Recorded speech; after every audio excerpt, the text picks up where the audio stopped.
ಮುಂದೆ ಗರುಡನು ಭಗವಾನ್ ನಾರಾಯಣನನ್ನು ಪ್ರೇತಗಳ ಸ್ವರೂಪ ಮತ್ತು ಲಕ್ಷಣಗಳ ಬಗ್ಗೆ ಕೇಳಿದನು.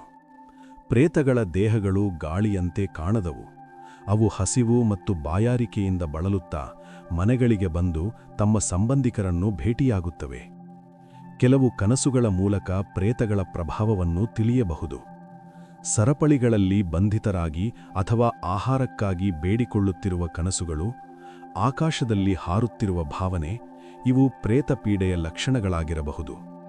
ಪ್ರೇತಗಳನ್ನು ತೃಪ್ತಿಪಡಿಸಲು ದಾನ, ತರ್ಪಣ ಮತ್ತು ಜಪ ಮಾಡಬೇಕು. ತೃಪ್ತ ಪ್ರೇತಗಳು ತಮ್ಮ ಕುಟುಂಬಕ್ಕೆ ಶಾಂತಿ ನೀಡುತ್ತವೆ. ಅತೃಪ್ತ ಪ್ರೇತಗಳು ಕಷ್ಟವನ್ನು ಉಂಟುಮಾಡುತ್ತವೆ. ಗಾಯತ್ರಿ ಮಂತ್ರವನ್ನು ಜಪಿಸುವುದು ಅತ್ಯಂತ ಮಹತ್ವದ್ದಾಗಿದೆ. ಪೋಷಕರು ಮತ್ತು ಗುರುಗಳು ಗೋಚರ ದೇವತೆಗಳು. ಅವರ ಸೇವೆ ಮಾಡಬೇಕು. ಮಾನವ ದೇಹವೇ ಸ್ವರ್ಗ, ನರಕ ಮತ್ತು ಮೋಕ್ಷವನ್ನು ನೀಡಬಲ್ಲದು.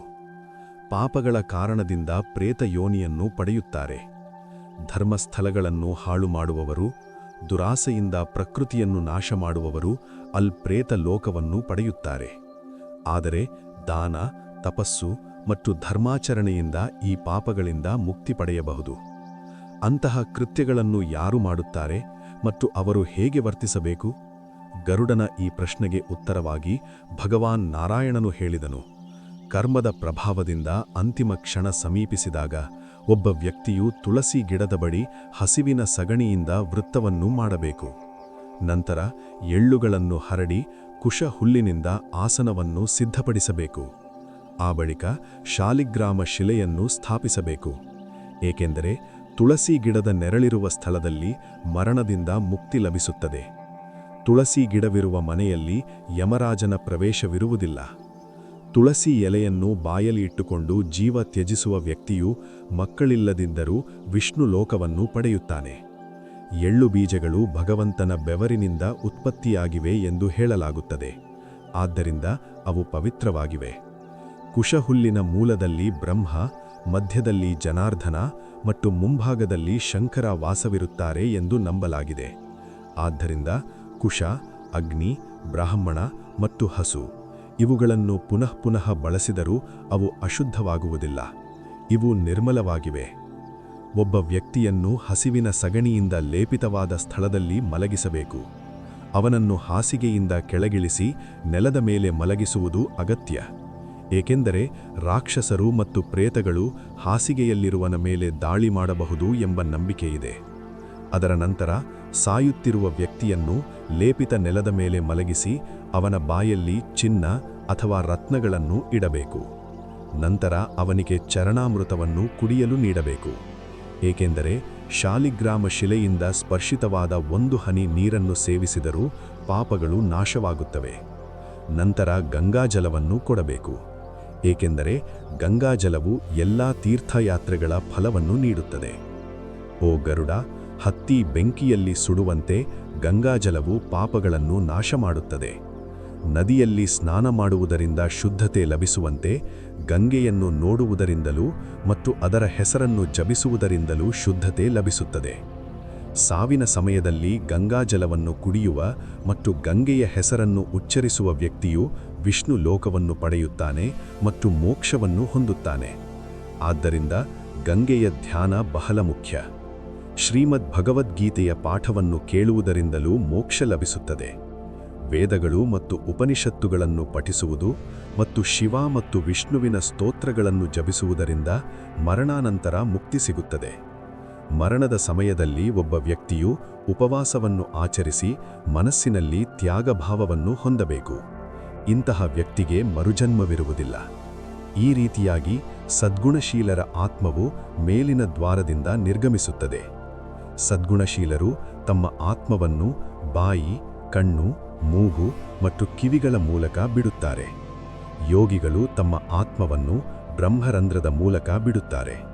ಈ ರೀತಿಯಾಗಿ ಓ ಪಕ್ಷಿಗಳ ರಾಜ, ಕಾಲದಿಂದ ಜರ್ಜರಿತವಾದ ಈ ದೇಹವು ಪ್ರಾಣವಾಯು ತೊರೆದಾಗ ಆಧಾರವಿಲ್ಲದ ಮರದಂತಾಗುತ್ತದೆ. ಜೀವವಿಲ್ಲದ ದೇಹವು ಅಶಕ್ತವಾಗುತ್ತದೆ. ಆದ್ದರಿಂದ ಈ ದೇಹದ ಬಗ್ಗೆ ಹೆಮ್ಮೆ ಪಡುವುದಿಲ್ಲ. ಮಾನವ ದೇಹವು ಪಂಚಭೂತಗಳಿಂದ ನಿರ್ಮಿತ. ಭೂಮಿ ಭೂಮಿಯಲ್ಲಿ, ನೀರು ನೀರಿನಲ್ಲಿ, ಗಾಳಿ ಗಾಳಿಯಲ್ಲಿ, ಅಗ್ನಿ ಅಗ್ನಿಯಲ್ಲಿ, ಮತ್ತು ಆಕಾಶ ಆಕಾಶದಲ್ಲಿ ಲೀನವಾಗುತ್ತವೆ. ಆಕಾಶವೇ ಸರ್ವವ್ಯಾಪಕ. ಆತ್ಮವು ಶಾಶ್ವತ, ಸ್ವತಂತ್ರ, ಅಜನ್ಮ, ಅಮರ ಮತ್ತು ಸಾಕ್ಷಿ ರೂಪ. ಸದ್ಗುಣಗಳಿಂದ ಯುಕ್ತವಾದ ಆತ್ಮವು ಹೊಸ ದೇಹವನ್ನು ಪ್ರವೇಶಿಸುತ್ತದೆ. ಧರ್ಮನಿಷ್ಠರು ಮತ್ತು ಜ್ಞಾನಿಗಳು ಪೂಜಿತರಾಗಿ ಸ್ವರ್ಗವನ್ನು ಪಡೆಯುತ್ತಾರೆ. ಇದನ್ನು ಕೇಳಿದ ಗರುಡನು, ಓ ಕರ್ತನೆ, ದಯವಿಟ್ಟು ಅಗ್ನಿ ಸಂಸ್ಕಾರದ ವಿಧಾನ ಮತ್ತು ಧರ್ಮಪತ್ನಿಯ ಮಹತ್ವವನ್ನು ವಿವರಿಸಿ ಎಂದು ಕೇಳಿದನು. ಇದಕ್ಕೆ ಉತ್ತರವಾಗಿ ಭಗವಾನ್ ನಾರಾಯಣನು ಹೇಳಿದನು, ಮರಣದ ನಂತರ ಮಗ ಮತ್ತು ಮೊಮ್ಮಕ್ಕಳು ಪಿಂಡದಾನ ಮಾಡುವುದರಿಂದ ತಮ್ಮ ಪಿತೃ ಋಣವನ್ನು ತೀರಿಸಬಹುದು. ಮಗನು ತನ್ನ ಪೋಷಕರ ಅಂತ್ಯಕ್ರಿಯೆಗಳನ್ನು ನೆರವೇರಿಸಿ ಶೋಕವನ್ನು ಬದಿಗಿಟ್ಟು ತನ್ನ ಪಾಪಗಳಿಗೆ ಪ್ರಾಯಶ್ಚಿತ್ತ ಮಾಡಿಕೊಳ್ಳಬೇಕು. ದುಷ್ಟಶಕ್ತಿಯನ್ನು ದೂರ ಮಾಡಲು ಮಗನು ತನ್ನ ಸಂಬಂಧಿಕರೊಂದಿಗೆ ಕ್ಷೌರ ಸಮಾರಂಭವನ್ನು ಮಾಡಬೇಕು. ತಾಯಿ ಅಥವಾ ತಂದೆಯ ಮರಣದ ನಂತರ ಕ್ಷೌರ ಸಮಾರಂಭವನ್ನು ಮಾಡದ ಮಗನನ್ನು ವಿಶ್ವಾಸಾರ್ಹವಲ್ಲದವನಾಗಿ ಪರಿಗಣಿಸಲಾಗುತ್ತದೆ. ಮಗನು ಕ್ಷೌರ ಸಮಾರಂಭವನ್ನು ಮಾಡಿದ ನಂತರ ಸ್ನಾನ ಮಾಡಿ ಬಿಳಿ ಬಟ್ಟೆಗಳನ್ನು ಧರಿಸಿ ಮೃತದೇಹವನ್ನು ಶುದ್ಧ ನೀರಿನಿಂದ ಸ್ನಾನ ಮಾಡಿಸಬೇಕು. ನಂತರ ದೇಹವನ್ನು ಶ್ರೀಗಂಧದ ಮಾಲೆಗಳು ಮತ್ತು ಇತರ ಅಲಂಕಾರಗಳಿಂದ ಅಲಂಕರಿಸಿ ಹೊಸ ಬಟ್ಟೆಗಳಿಂದ ಮುಚ್ಚಬೇಕು. ಮನೆಯ ಬಾಗಿಲಲ್ಲಿ ಪಿಂಡವನ್ನು ಅರ್ಪಿಸಿ ಮೃತನ ಹೆಸರನ್ನು ಉಚ್ಚರಿಸಿ 5 ಪದಗಳನ್ನು ಸೇರಿಸಬೇಕು. ಪ್ರದಕ್ಷಿಣೆ ಮಾಡಿದ ನಂತರ ಮಗ, ಹೆಂಡತಿ ಮತ್ತು ಇತರರು ಗೌರವ ಸಲ್ಲಿಸಬೇಕು. ಮಗನು ಮೊದಲು ದೇಹವನ್ನು ಭುಜದ ಮೇಲೆ ಹೊತ್ತುಕೊಂಡು ನಂತರ ಇತರ ಸಂಬಂಧಿಕರು ಸಹ ಸಹಾಯ ಮಾಡಬೇಕು.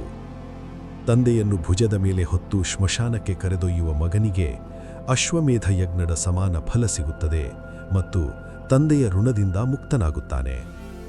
ಶ್ಮಶಾನದಲ್ಲಿ ನೆಲವನ್ನು ಶುದ್ಧಗೊಳಿಸಿ ದೇಹವನ್ನು ಇರಿಸಿ ನಂತರ ಪಿಂಡವನ್ನು ಅರ್ಪಿಸಬೇಕು. ಈ ಪಿಂಡದ ಅರ್ಪಣೆ ದಹನ ಕ್ರಿಯೆಗೆ ಅಡ್ಡಿಯಾಗುವುದಿಲ್ಲ. ದೇಹವನ್ನು ಶ್ಮಶಾನಕ್ಕೆ ಕೊಂಡೊಯ್ಯಿ ಉತ್ತರ ದಿಕ್ಕಿನಲ್ಲಿ ಇಡಬೇಕು. ನೆಲವನ್ನು ಶುದ್ಧಗೊಳಿಸಿ ಹಸುವಿನ ಸಗಣಿಯಿಂದ ಲೇಪಿಸಿ ನಂತರ ಅಗ್ನಿ ಹಚ್ಚಿ ವೇದಮಂತ್ರಗಳೊಂದಿಗೆ ಹವನ ಮಾಡಬೇಕು. ಓ ದೇವರೇ, ನೀನು ಎಲ್ಲಾ ಜೀವಿಗಳ ಸೃಷ್ಟಿಕರ್ತ ಮತ್ತು ಪೋಷಕ. ದಯವಿಟ್ಟು ಈ ಆತ್ಮವನ್ನು ಸ್ವರ್ಗಕ್ಕೆ ಕರೆದೊಯ್ಯು ಎಂದು ಪ್ರಾರ್ಥಿಸಬೇಕು. ಚಿತೆಯನ್ನು ತುಳಸಿ, ಪಲಾಶ ಅಥವಾ ಪೀಪಲ್ ಮರದ ಕಟ್ಟಿಗೆಯಿಂದ ತಯಾರಿಸಿ ದೇಹವನ್ನು ಅದರ ಮೇಲಿಟ್ಟು ಪಿಂಡದಾನ ಮಾಡಿದ ನಂತರ ದಹನ ಮಾಡಬೇಕು. 5 ಪಿಂಡಗಳನ್ನು ಅರ್ಪಿಸುವುದು ಅಗತ್ಯ. ಇಲ್ಲದಿದ್ದರೆ ದುಷ್ಟಶಕ್ತಿಗಳ ಅಡ್ಡಿಪಡಿಸುವ ಸಾಧ್ಯತೆಯಿದೆ.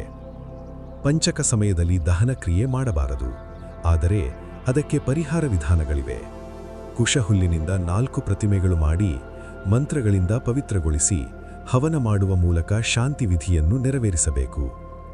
ಪಾಪ ಪರಿಹಾರಕ್ಕಾಗಿ ಬೆಳ್ಳಿ ಮತ್ತು ತಾಮ್ರದ ಪಾತ್ರೆಗಳನ್ನು ದಾನ ಮಾಡಬೇಕು. ಈ ರೀತಿಯಾಗಿ ಶಾಂತಿಯುತವಾಗಿ ದಹನ ಕ್ರಿಯೆ ನಡೆಸಿದರೆ ಮೃತನಿಗೆ ಮೋಕ್ಷ ಲಭ್ಯವಾಗುತ್ತದೆ. ಹೆಂಡತಿ ತನ್ನ ಪತಿಯೊಂದಿಗೆ ದಹನ ಕ್ರಿಯೆಯಲ್ಲಿ ಪಾಲ್ಗೊಳ್ಳುವ ವಿಷಯದಲ್ಲಿ ಶಾಸ್ತ್ರಗಳಲ್ಲಿ ಕೆಲವು ವಿವರಣೆಗಳಿದ್ದರೂ ಇಂತಹ ಕ್ರಮಗಳನ್ನು ಅನುಸರಿಸಬಾರದು ಎಂಬುದು ಇಂದಿನ ಸಮಾಜದ ನೀತಿ.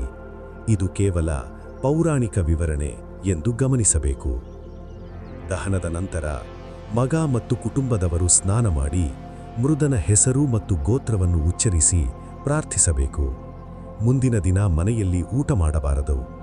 ದಹನ ಸ್ಥಳದಲ್ಲಿ ದೀಪವನ್ನು 12 ದಿನಗಳವರೆಗೆ ಬೆಳಗಿಸಬೇಕು. 3 ದಿನಗಳ ಕಾಲ ಮಣ್ಣಿನ ಪಾತ್ರೆಯಲ್ಲಿ ಹಾಲು ಮತ್ತು ನೀರನ್ನು ಅರ್ಪಿಸಿ, ಓ ಆತ್ಮನೇ, ಇದನ್ನು ಸ್ವೀಕರಿಸಿ ಶಾಂತಿಯಾಗು ಎಂದು ಪ್ರಾರ್ಥಿಸಬೇಕು. 4ನೆಯ ದಿನ ಅಸ್ಥಿಗಳನ್ನು ಸಂಗ್ರಹಿಸಿ ಅವುಗಳನ್ನು ಹಾಲು ಮತ್ತು ನೀರಿನಿಂದ ಶುದ್ಧಗೊಳಿಸಿ ನಂತರ ಪವಿತ್ರ ನದಿಯಲ್ಲಿ ಗಂಗೆಯಲ್ಲಿ ವಿಸರ್ಜನೆ ಮಾಡಬೇಕು. ಗಂಗೆಯಲ್ಲಿ ಅಸ್ಥಿ ವಿಸರ್ಜನೆ ಮಾಡಿದರೆ ಆತ್ಮಕ್ಕೆ ಶಾಂತಿ ಸಿಗುತ್ತದೆ ಎಂದು ನಂಬಲಾಗಿದೆ. ದೇಹ ಲಭ್ಯವಿಲ್ಲದಿದ್ದರೆ ಕುಶದಿಂದ ಪ್ರತಿಮೆ ಮಾಡಿ ಅದನ್ನು ದಹನ ಮಾಡಿ ಅದರ ಭಸ್ಮವನ್ನು ನೀರಿನಲ್ಲಿ ವಿಸರ್ಜಿಸಬೇಕು. ಮಗು ಸತ್ತರೆ ಅದರ ವಯಸ್ಸಿನ ಆಧಾರದಲ್ಲಿ ಸಮಾಧಿ ಅಥವಾ ದಹನ ಕ್ರಮ ಅನುಸರಿಸಬೇಕು. ಶಿಶುಗಳಿಗೆ ಹಾಲು ಅರ್ಪಿಸುವುದು ಶ್ರೇಷ್ಠ ಎಂದು ಹೇಳಲಾಗಿದೆ. ದಶಗಾತ್ರ, ಏಕಾದಶ ಕ್ರಿಯೆ ಮತ್ತು ಶ್ರಾದ್ದಗಳನ್ನು ನಿಯಮಾನುಸಾರ ಮಾಡಬೇಕು. ಮಗನಿಲ್ಲದಿದ್ದರೆ ಹೆಂಡತಿ, ಸಹೋದರ, ಶಿಷ್ಯ ಅಥವಾ ಸ್ನೇಹಿತ ಕ್ರಮವಾಗಿ ಈ ವಿಧಿಗಳನ್ನು ನೆರವೇರಿಸಬಹುದು. ಮರಣದ ದುಃಖದಲ್ಲಿ ಅಳುವುದು ಸಹಜವಾದರೂ ಅತಿಯಾಗಿ ಶೋಕಿಸುವುದು ಆತ್ಮಕ್ಕೆ ಅಡ್ಡಿಯಾಗುತ್ತದೆ ಎಂದು ಶಾಸ್ತ್ರಗಳು ಹೇಳುತ್ತವೆ. ಆದ್ದರಿಂದ ಧೈರ್ಯದಿಂದ ಕರ್ತವ್ಯಗಳನ್ನು ನೆರವೇರಿಸಬೇಕು. ಹೀಗೆ ಎಲ್ಲ ವಿಧಿವಿಧಾನಗಳನ್ನು ಸರಿಯಾಗಿ ನೆರವೇರಿಸಿದರೆ ಆತ್ಮಕ್ಕೆ ಶಾಂತಿ ಮತ್ತು ಮೋಕ್ಷ ದೊರೆಯುತ್ತದೆ.